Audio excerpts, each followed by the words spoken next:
Hi friends, welcome to Madhu smart tutorial. Friends, ఇప్పుడు important general knowledge bits discuss చేసుకుందాం. First one, cabinet ఆమోదం పొందిన 4 multi tracking railway ప్రాజెక్టులలో Wardha Bhusawal multi tracking project ఏ రాష్ట్రంలో అమలు కానుంది? సమాధానం బి, మహారాష్ట్ర. క్యాబినెట్ ఆమోదం పొందిన 4 మల్టీ ట్రాకింగ్ రైల్వే ప్రాజెక్టులలో గోండియా డోంగర్ఘట్ ప్రాజెక్ట్ ఏ 2 రాష్ట్రాలను అనుసంధానిస్తుంది? సమాధానం డి, మహారాష్ట్ర, ఛత్తీస్గఢ్. క్యాబినెట్ ఆమోదం పొందిన 4 మల్టీ ట్రాకింగ్ రైల్వే ప్రాజెక్టులలో Vadodara Ratlam multi tracking project అనుసంధానించే రాష్ట్రాలు ఏవి? సమాధానం ఏ, గుజరాత్, మధ్యప్రదేశ్. క్యాబినెట్ ఆమోదం పొందిన 4 మల్టీ ట్రాకింగ్ రైల్వే ప్రాజెక్టులలో ఇటార్సీ భోపాల్ బినా 4వ లైన్ ప్రాజెక్ట్ ఏ రాష్ట్రానికి సంబంధించినది? సమాధానం డి, మధ్యప్రదేశ్. క్యాబినెట్ ఆమోదం పొందిన 4 మల్టీ ట్రాకింగ్ రైల్వే ప్రాజెక్టులలో రైల్వే కనెక్టివిటీని పొందనున్న ప్రముఖ పర్యాటక ప్రదేశాలలో క్రింది వాటిలో లేనిది ఏది? సమాధానం డి, తాజ్మహల్. భారత నౌకాదళంలోకి ప్రవేశించిన ఐఎన్ఎస్ ఆండ్రోత్ ఏ రకమైన యుద్ధనౌక? సమాధానం C, anti submarine warfare shallow water craft ASWSWC. INS ఆండ్రోత్ను ఏ సంస్థ తయారు చేసింది? సమాధానం B, garden reach fish builders and engineers GRSE, Kolkata. INS Androth యుద్ధనౌకకు పేరు పెట్టిన ఆండ్రోత్ ఏ ప్రాంతంలో ఉంది? సమాధానం బి, లక్షద్వీపుల సమూహం. ఐఎన్ఎస్ ఆండ్రోత్ యొక్క యాంటీ సబ్మెరైన్ ఆయుధాలలో క్రింది వాటిలో లేనిది ఏది? సమాధానం బి, బ్రహ్మోస్ క్షిపణులు. ఐఎన్ఎస్ ఆండ్రోత్ నౌకలో తక్కువ లోతులో సబ్మెరైన్లను గుర్తించడానికి ఉపయోగించే సెన్సార్ వ్యవస్థ ఏది? సమాధానం బి, LFWD సోనార్. భౌతిక శాస్త్రంలో 2025 నోబెల్ బహుమతి ఏ ప్రధాన ఆవిష్కరణకు లభించింది? సమాధానం బి, స్థూల పరిమాణంలో క్వాంటం మెకానికల్ టన్నెలింగ్. భౌతిక శాస్త్రంలో 2025 నోబెల్ విజేతలు తమ ప్రయోగాలను ఏ రకమైన సర్క్యూట్లో నిర్వహించారు?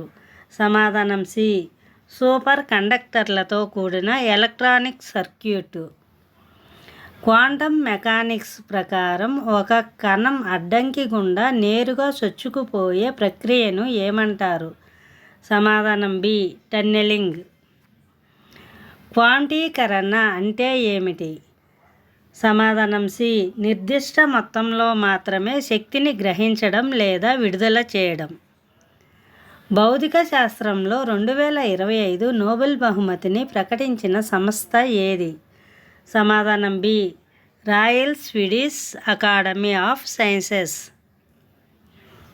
సూపర్ కండక్టింగ్ భాగాలను అవాహక పదార్థంతో వేరు చేసే అమరికను ఏమని పిలుస్తారు? సమాధానం C, Josephson junction. Quantum mechanics ప్రకారం కణం అడ్డంకిని దాటడానికి ఉపయోగించే ప్రక్రియ ఏమిటి? సమాధానం బి, టన్నెలింగ్. ఉద్యోగుల పెన్షన్ పథకం EPS 95 కింద ప్రస్తుతం ఉన్న కనీస పెన్షన్ ఎంత? సమాధానం బి, రూ. 1000.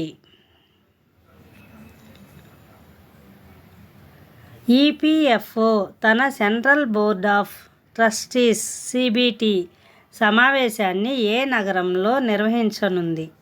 సమాధానం డి, బెంగళూరు. EPS 95 పథకం ఏ సంవత్సరంలో ప్రారంభించబడింది? సమాధానం బి, 1995లో. EPS పథకంలోకి యజమాని వాటా ఎంత శాతం జమ చేయబడుతుంది? సమాధానం బి, 8.33%. EPFO వ్యవస్థను డిజిటల్ మరియు కాగితరహితంగా మార్చడానికి ఉద్దేశించిన ప్రాజెక్ట్ పేరు ఏమిటి? సమాధానం బి ఈపీఎఫ్ఓ 3.0. ఈపీఎఫ్ఓ 3.0 ప్రాజెక్టులో పీఎఫ్ విత్డ్రాయల్ కోసం ప్రతిపాదించబడిన చెల్లింపు మార్గాలు ఏవి? సమాధానం బి ఏటీఎం మరియు యూపీఐ. ఓపీటీ యొక్క పూర్తి రూపం ఏమిటి? సమాధానం C optional practical training. Optional practical training OPT అనేది ఏ వీసా ఉన్న విదేశీ విద్యార్థులకు వర్తిస్తుంది? సమాధానం సి F1 వీసా. సాధారణంగా ఆప్షనల్ ప్రాక్టికల్ ట్రైనింగ్ ఓపీటీ ద్వారా విద్యార్థులు చదువు పూర్తయ్యాక ఎంతకాలం పనిచేయడానికి అనుమతి లభిస్తుంది? సమాధానం బి 12 నెలలు. స్టెమ్ గ్రాడ్యుయేట్లకు గడువును ఎంతకాలం అదనంగా పొడిగించుకోవచ్చు? సమాధానం డి 24 నెలలు. వైద్యశాస్త్రంలో 2025 నోబెల్ బహుమతి ఏ అంశంపై చేసిన పరిశోధనలకు లభించింది? సమాధానం బి రోగ నిరోధక వ్యవస్థపై పరిశోధనలు. నోబెల్ బహుమతికి కారణమైన ప్రధాన ఆవిష్కరణ ఏ ప్రత్యేక కణాలకు సంబంధించింది? సమాధానం సి నియంత్రిత టీ కణాలు. నియంత్రిత టీ కణాలు శరీరంలో దేనిని నిరోధించడంలో కీలక పాత్ర పోషిస్తాయి? సమాధానం బి సొంత కణాలపై రోగ నిరోధక వ్యవస్థ దాడిని, auto immunity. Regulatory T cells అభివృద్ధి మరియు పనితీరుకు కీలకమైన FOXP3 అనే జన్యువును ఎవరు కనుగొన్నారు? సమాధానం బి మేరీ ఈ బ్రంకోప్ మరియు ఫ్రెడ్ రామ్స్డెల్. నియంత్రిత టీ కణాల పనితీరును అర్థం చేసుకోవడం ఏ చికిత్సలకు మెరుగైన విధానాలకు మార్గం చూపింది? సమాధానం డి పైవన్నీ. ఆటో ఇమ్యూన్ వ్యాధులు, క్యాన్సర్, అవయవాల మార్పిడి. డాక్టర్ షికోమ్ సకాగుచి మొట్టమొదటగా రెగ్యులేటరీ టీ సెల్స్ను ఏ సంవత్సరంలో గుర్తించారు? సమాధానం బి 1995. రెగ్యులేటరీ టీ కణాలు రోగనిరోధక వ్యవస్థను సమతూకంగా ఉంచే ప్రక్రియను ఏమని పిలుస్తారు? సమాధానం సి పెరిఫెరల్ ఇమ్యూన్ టాలరెన్స్. వైద్యశాస్త్రంలో నోబెల్ విజేతలకు ఎప్పుడు బహుమతి ప్రదానం చేస్తారు? సమాధానం సి డిసెంబర్ 10న. ఐఎన్ఎస్ సహ్యాద్రి ఏ క్లాస్కు చెందిన యుద్ధనౌక? సమాధానం B Shivalik class. Shivalik class frigates సిరీస్లో ఐఎన్ఎస్ సహ్యాద్రి ఎన్నవ నౌక? సమాధానం సి 3వ నౌక. ఐఎన్ఎస్ సహ్యాద్రిని ఏ డాక్ యార్డ్ నిర్మించింది? సమాధానం D Mazagon dock limited MDL. INS సహ్యాద్రిని భారత నావికాదళంలోకి ఏ సంవత్సరంలో చేర్చారు? సమాధానం బి 2012. ఐఎన్ఎస్ సహ్యాద్రి ప్రస్తుతం భారత నావికాదళంలోని ఏ ఫ్లీట్లో భాగం? సమాధానం సి ఈస్టర్న్ ఫ్లీట్. దక్షిణ చైనా సముద్ర జలాలపై చైనాతో వివాదాలను ఎదుర్కొంటున్న ఆగ్నేయాసియా దేశాలలో ఒకటి ఈ వార్తల్లో ప్రస్తావించబడింది. సమాధానం బి మలేషియా. ఐఎన్ఎస్ సహ్యాద్రి యొక్క స్థానభ్రంశ సామర్థ్యం ఎంత? సమాధానం సి 6800 టన్నులు.